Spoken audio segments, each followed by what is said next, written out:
The universe is a mystery that has always puzzled mankind for ages. How did it come into existence? Who created it? And what existed before its creation? Many cultures have their own stories about how everything started, but they often tell just one version of the tale. However, Hinduism has a lot of different ideas about how the universe started. So let's explore some of these Hindu ideas and delve into the fascinating world of Hindu cosmology to unveil the origin of the universe. If you watch this video till the end, we might even figure out how old our universe really is according to Hinduism. So let's start with the Rig Veda. The Rig Veda is one of the oldest and most important texts in Hinduism. It is a collection of hymns, prayers and poems that forms the foundational work for Hindu philosophy, spirituality and religious practices. So in one of these hymns from the Rig Veda, they talk about a time way back when there was neither existence nor non-existence, neither life nor death. It was a mysterious place where day and night merged without any distinction. Within this narrative, an immense and colossal entity named Purusha takes center stage. He is the primordial being who existed before everything else. With 1,000 heads, 1,000 eyes, and 1,000 feet, Purusha is so big that he envelops the entire universe from all sides and even transcends it by the length of 10 fingers. Purusha embodied the entirety of the past, present, and future. Basically, he was everywhere and there was nothing else except Purusha. So, the gods decided to perform a cosmic sacrifice, or a big ritual called yajna. As there was nothing else except Purusha, gods decided to use him as an offering for the ritual, to create everything in the world. As the yajna unfolded, spring season was created as the clarified butter for the ceremony. Summer was created as the fuel for it, and autumn was created as the sacrificial offering. Then, the gods mixed the butter with coagulated milk and made creatures like birds, animals in the forests, and those in the villages. The ceremony also awakened the hymns of Rig Veda and the melodies of Sama Veda. This cosmic sacrifice led to the division of Purusha.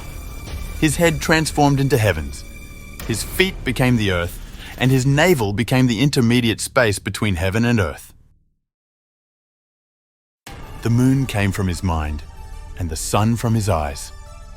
His mouth gave rise to priests, his arms became warriors and soldiers, his thighs became traders and farmers, and his feet became the workers.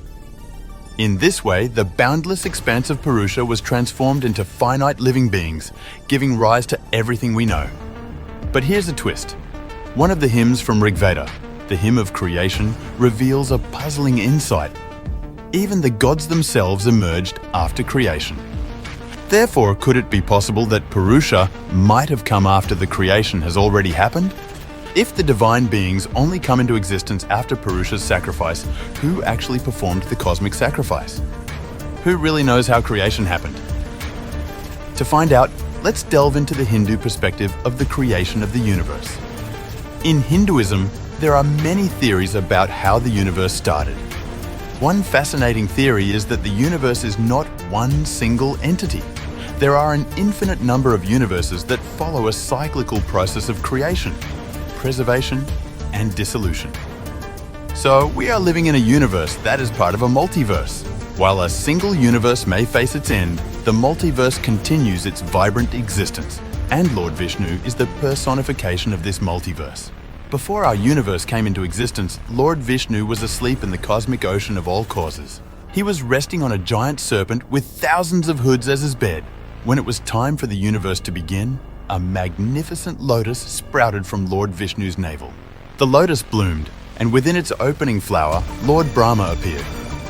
Upon creating Brahma, Lord Vishnu tasked him with bringing order and structure to the cosmos through the act of creation. Then, in a mystical act, Lord Brahma divided the lotus flower into 3 parts. One part became the heavens, another became the earth, and the third part expanded into the sky above us. With the universe in place, Lord Brahma felt that he needed some beings to assist in the maintenance and governance of the cosmic order. So he embarked into a deep meditation. While Brahma was in this meditation, a whole bunch of beings popped into existence from his thoughts. Some were really positive and good-natured, known as devas or gods. They embodied qualities such as righteousness, wisdom, and benevolence. At the same time, some other beings came into existence from the darker corners of Brahma's mind. These were the asuras or demons, known for things like ambition and power-seeking. They often represented forces that could mess up the cosmic harmony. After the Earth was freshly formed, it was a barren landscape. So Brahma, the creator, decided to bring some life. He crafted plants and animals and gave animals senses like touch, sight, sound, and movement. But Brahma faced a crucial question. Who would take care of all these creations? So Brahma shaped humans from clouds to fulfill this important role. Unfortunately, it didn't work out. These cloud-formed humans were lifeless and incapable of fulfilling the role of caretakers. Undeterred by the previous setback, Brahma tried again. This time, he split himself into two halves and shaped one half into a man and the other into a woman.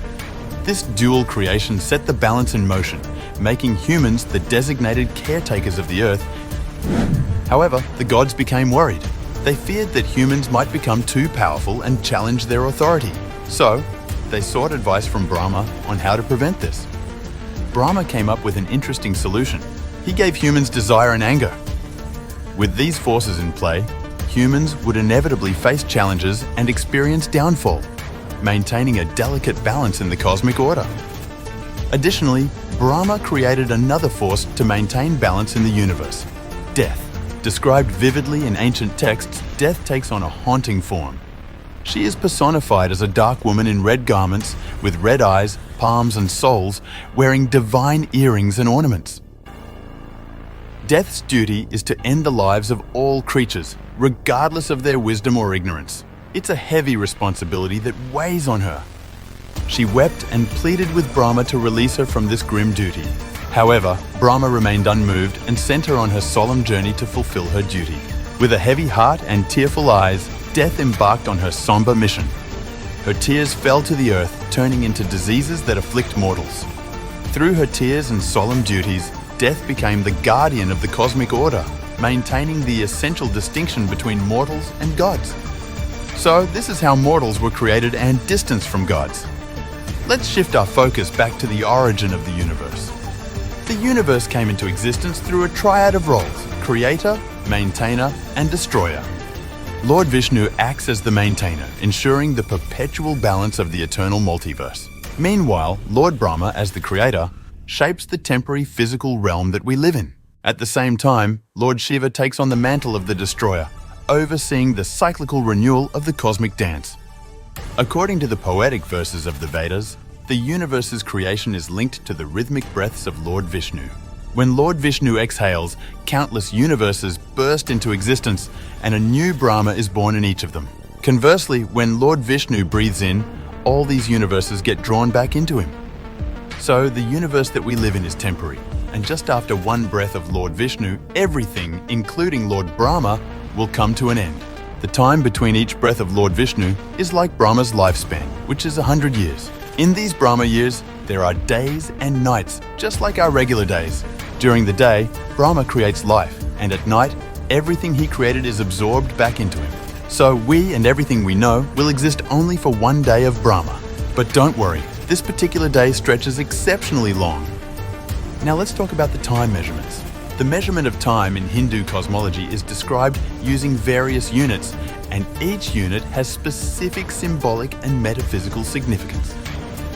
First up, we have the fascinating concept of yugas. Just think of yugas as a way to measure time in thousands to millions of years, representing different ages within a big cosmic cycle. In this cosmic framework, there are 4 main yugas, each with distinct phases characterized by varying level of virtue, righteousness, and spiritual awakening. In the cyclical order, the initial yuga is the Satya Yuga, enduring for 1,728,000 years and regarded as the most virtuous and spiritually advanced age. Next is the Treta Yuga, persisting for 1,296,000 years, during which virtues subtly decline. Subsequently, the Dwapara Yuga spans 864,000 years and signifies a further descent in virtue.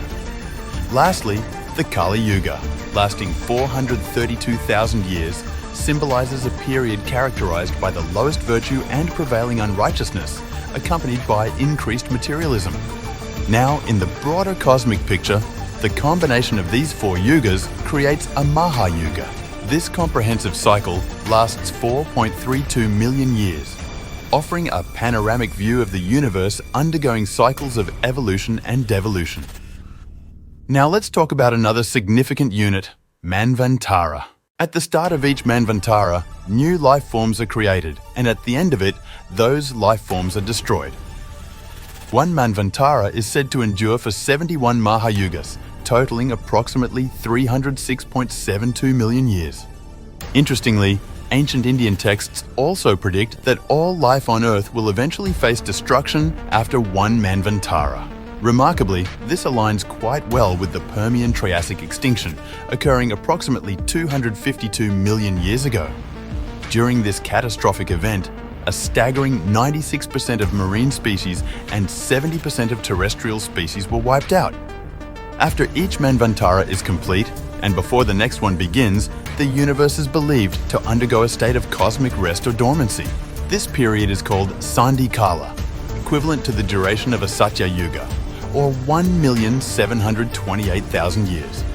It's really interesting. Scientists say that it took about 10 million years for life on Earth to come back after the Permian-Triassic extinction event. What's even more fascinating is that these old predictions match up with what really happened in the past. It's like ancient stories knew something about how things work, and now science is tending it to be true. Expanding on this, just like Earth has a day and night, the universe has its own cycle called Kalpa. In this cycle, there's a day of Brahma, which is a massive 4.32 billion human years long. It includes 14 Manvantaras and 15 Sandhi Kals. Similarly, a night of Brahma is also 4.32 billion years. So, one full day of Brahma is an incredible 8.64 billion years. It is noteworthy that the oldest life on Earth is about 3.5 billion years old, and Earth itself is estimated to be 4.54 billion years old. These big cycles are grouped into a month of Brahma with 30 days and nights, totaling 295.2 billion human years. 12 of these months make a year, and 100 years together are called Maha Kalpa. According to the Vedic texts, our universe is currently in the first day of its 51st year. In the context of Brahma years, this places us in the Kali Yuga of the 28th Maha Yuga within the 7th Manvantara. Therefore, the age of the universe is a combination of 50 Brahma years, 6 Manvantaras, 7 Sandhi Kalas, and 28 Maha Yugas, which will give us a grand total of 155.52 trillion years. Now here's the cosmic cliffhanger. Modern science estimates the age of the universe to be around 13.79 billion years. However, ancient Hindu texts suggest a whopping 155.52 trillion years, with a projected total lifespan of 311 trillion years. The difference is mind-boggling. Despite this significant difference, it's amazing how ancient Indians contemplated such enormous time spans and gave specific names to these massive periods. Not many other ancient cultures delved into calculations covering billions of trillions of years. Thank you so much for joining us on this cosmic journey. If you enjoyed the video, don't forget to like, comment, and subscribe. Feel free to share your thoughts on these mind-bending cosmic concepts.